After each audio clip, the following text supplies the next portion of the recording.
adlaw, Mads. Bukado, nagdala ko bukado ng harvest, may gihapon Ako, anak. Oy, mo na ni. Salamat, Mads. Niya, sa may tuyo nung sa'yo, man kay ka. Nalagi ko, mag-request lagi yung tako, Mads. Kay birthday sa imong inaanak ba, ugma, magpa-sponsor ta kog cake. Nagpahiwa naman kog cake. Ang uban nga ninang sa... Korbe, ninang atong anak na ako, no? Pila mo na? Ang uban nag-sponsor naman og kaning lechon niya, uban pangsudan. Ikaw na lang wala kay sponsor. Ang cake na akong gikuan kay tag 5,000. Mahala ba na, Mads? Barato di kainan no. Katugayan tang 10,000 akong gikuha. Mo nga.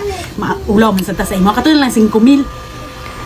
Ay, Kuwaon ako ron kay ako amang ikuan ibayad ron kay para makuha dahil pagabuntag kay alas 8 man magsugod ang party no. pitos man kay ko ron, Mads, oy. Pikos. Kulang ta ka ninang-ninang sa kuwang anak ko ingon anak. Sa man ka oy di 5,000 naman. 500 na jud akong mahatag, Mads. Unsa man ang 500? Oy, dili man na kuan man 5,000 lang gyud to dili. Lain pag magtapal ko no nga ikaw ra bininang sa kuwang anak. Na may tag 300 nga cake, Mads. Kato na lang. Ay na lang pag ninang sa kuwang sunod ha. Ay na pag kuan ayaw tawagaw inaanak na akong anak ha. Kuan na kay karapatan magninang na akong anak kakuripot ni moy.